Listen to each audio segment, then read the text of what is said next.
Chris Moneymaker may not be the best poker player of all time in terms of performance, but there isn't a more important name in poker history.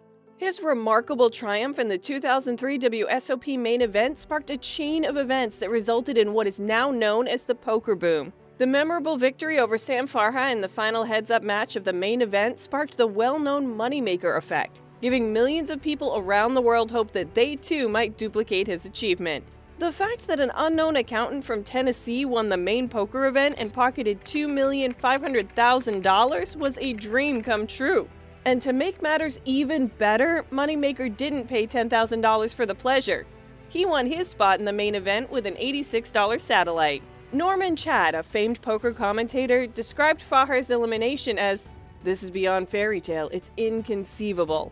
And at the time, that was true. Only after Moneymaker's tremendous success did crowds of wannabes begin rushing online poker sites, hoping to make their fantasies come true. Chris Moneymaker knew his life would change at that point, but he probably didn't realize how drastically. He certainly never dreamed he'd become an icon, a man that many would look up to in the years to come, hoping to imitate his successes. So whatever happened to Chris Moneymaker?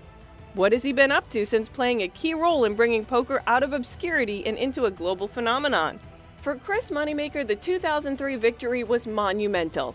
Not only did he win money in the competition, but a slew of other options suddenly became available. He was quickly signed by PokerStars and became one of the room's most prominent ambassadors. His life had been flipped upside down. He traveled the world and competed in poker events, with PokerStars frequently covering his entry fees and travel expenses. Chris had a great time, not just playing, but also traveling, drinking, and living life to the fullest.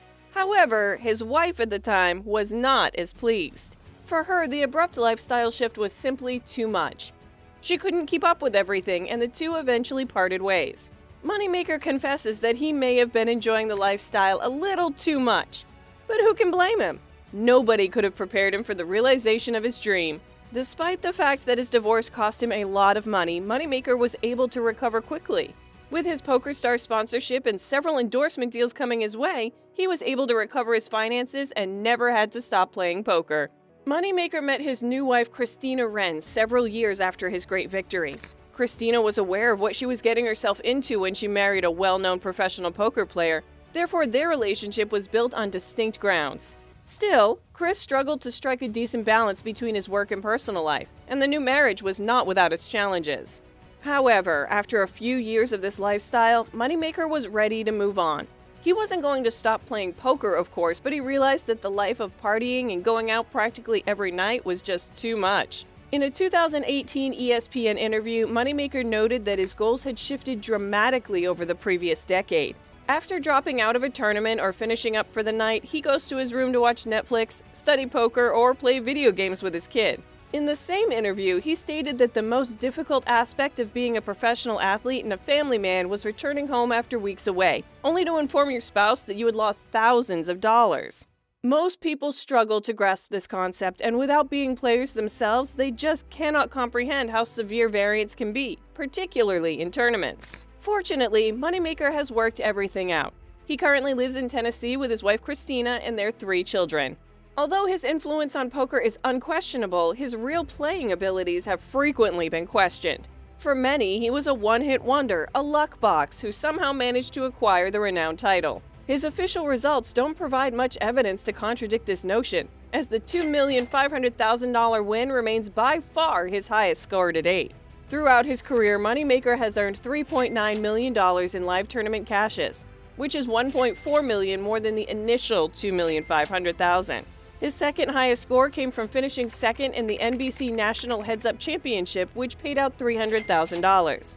When Chris qualified for the main event, he wasn't a professional player. He was a full-time, stay-at-home accountant who loved the game. There's no doubt that his run in the main event was extremely fortunate, but that's true for every main event victor.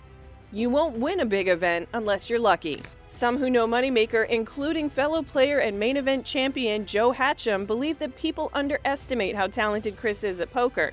As for the man, he doesn't appear to care much either way. Moneymaker is very aware of his reputation, and he understands that for some, he will always be considered a luck box. That doesn't change his role in the poker expansion, which he says often benefits him at the tables. Until recently, he was a PokerStars Team Pro member. The room's lineup has changed several times in recent years, including the departure of Daniel Negreanu, their most well-known ambassador, and now Moneymaker. Chris may have suffered in his new role for the first few years, but he never let his poker success get to his head.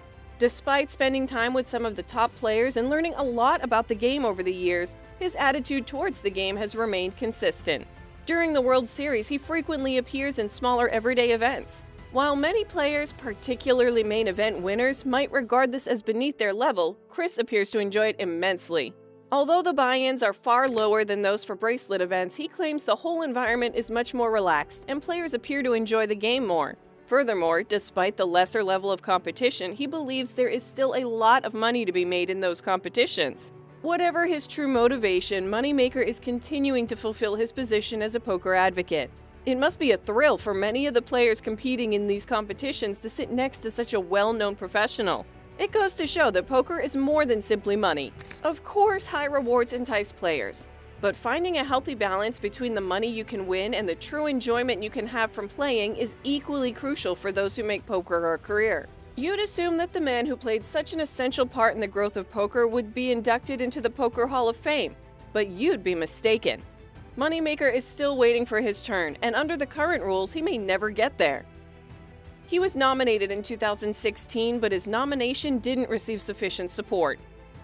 Instead, Todd Brunson and Carlos Mortensen were inducted the same year. The issue with Moneymaker's induction is that he differs from the other players. Looking at his outcomes, they are fairly modest. As a result, many other names appear to be more deserving of inclusion in the players category, including players who have been there for far longer and have had far better results. Nonetheless, he has never been a contributor in the traditional sense. His contributions emerged as a result of his play, so he doesn't quite fit into that category. Moneymaker doesn't have a strong opinion on the subject. Of course, he'd be overjoyed to earn such an honor, but he knows he'll always be a part of poker history, no matter what.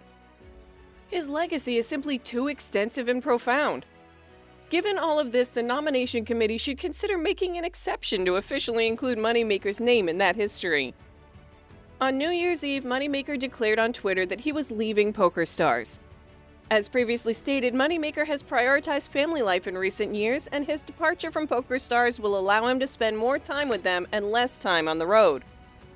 Although he hasn't revealed much, you may stay up to date on his intentions and locations via his official Twitter account, @CMoneymaker. He appears to be highly active there, constantly engaging in debates with his fans. So if you have a pressing question for him, give it a shot. If it's fascinating enough, he'll most likely answer. Don't forget to give the video a thumbs up and subscribe to the channel before you leave.